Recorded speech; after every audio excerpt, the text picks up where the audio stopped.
Bismillahirrahmanirrahim. Assalamu alaikum. Here is Rahil Ahmed and a very warm welcome to all of you.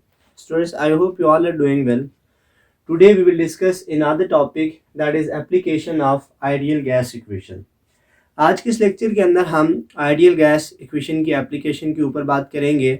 ये 2 parts में lecture आएगा. First part में हम पहली 2 application के ऊपर बात करेंगे और सेकंड पार्ट ऑफ लेक्चर के अंदर हम दूसरी 3 एप्लीकेशन है उनके ऊपर बात करेंगे.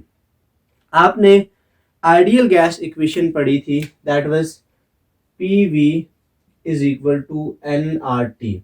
ओवरऑल आपको ये बात पता है कि हम गैसेस वाला चैप्टर स्टार्ट किए हुए हैं. यहाँ तक जितने टॉपिक हैं वो हमने डिटेल में डिस्कस कर लिए हैं. ठीक है. अच्छा, अब आते हैं, ये इक्वेशन हमने कहा था PV is equal to nRT, ये आइडियल गैस इक्वेशन या जनरल गैस इक्वेशन कहलाती है. इस इक्वेशन को इस्तेमाल करके हम बहुत सारी कैलकुलेशन कर सकते हैं. नंबर 1 जो है, that is value of R at STP, standard temperature and pressure पे R की वैल्यू हम कैलकुलेट कर सकते हैं, that is general gas constant. दूसरी है value of R in SI unit, system international की जो यूनिट्स हैं उनमें R की वैल्यू को हम कैलकुलेट कर सकते हैं. तीसरी है डेंसिटी ऑफ गैस, किसी भी गैस की डेंसिटी को हम इस इक्वेशन को इस्तेमाल करके कैलकुलेट कर सकते हैं. चौथी एप्लीकेशन है, दैट इज वॉल्यूम, तो उसी में आ जाता है.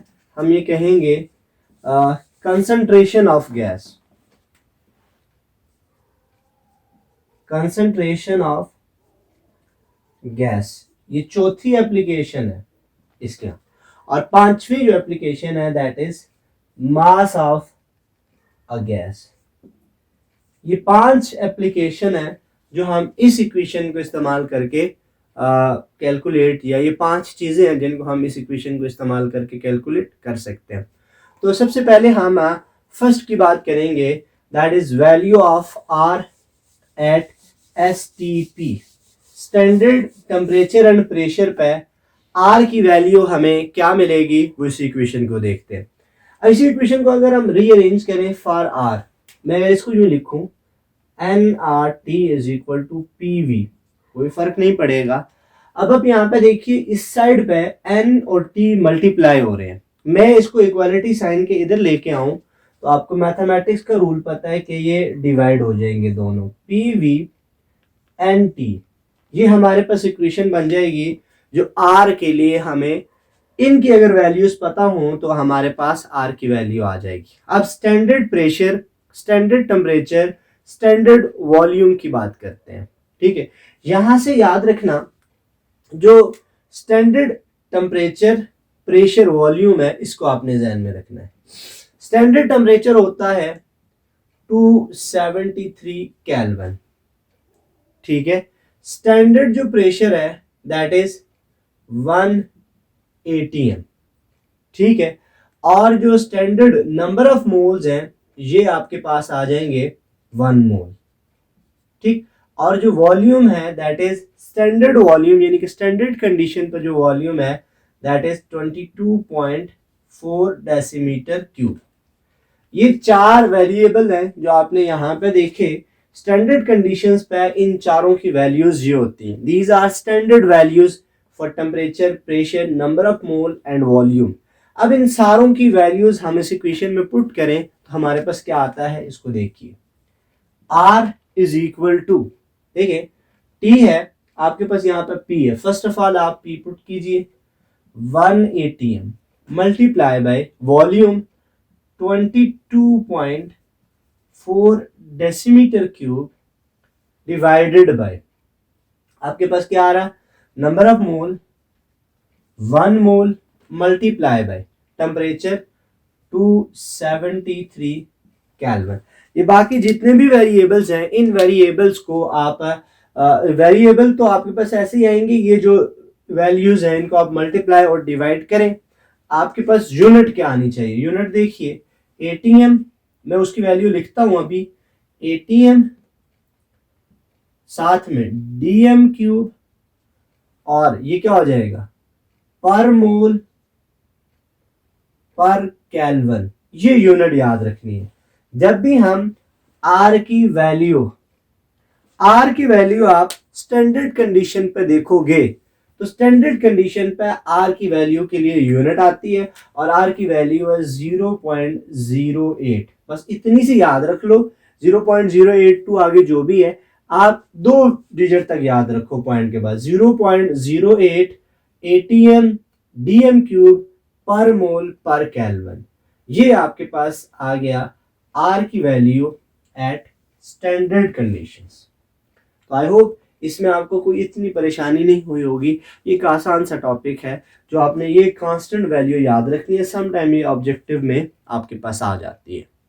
अब आते हैं इसके साथ जो दूसरी चीज है, दूसरा क्या है हमारे पास, हमने कहा था value of R. Number 2 application है value of R in SI unit, value of R in SI units.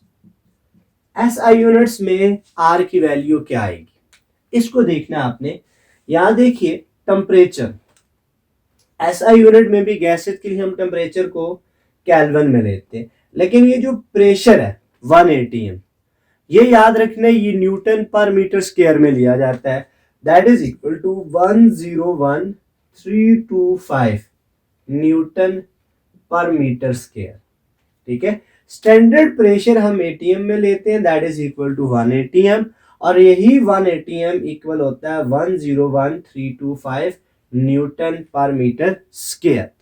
Standard volume की जो हमने बात की थी दैट इज 22.4 dm क्यूब, और जो SI यूनिट में वॉल्यूम लिया जाता है ये मीटर क्यूब में लिया जाता है।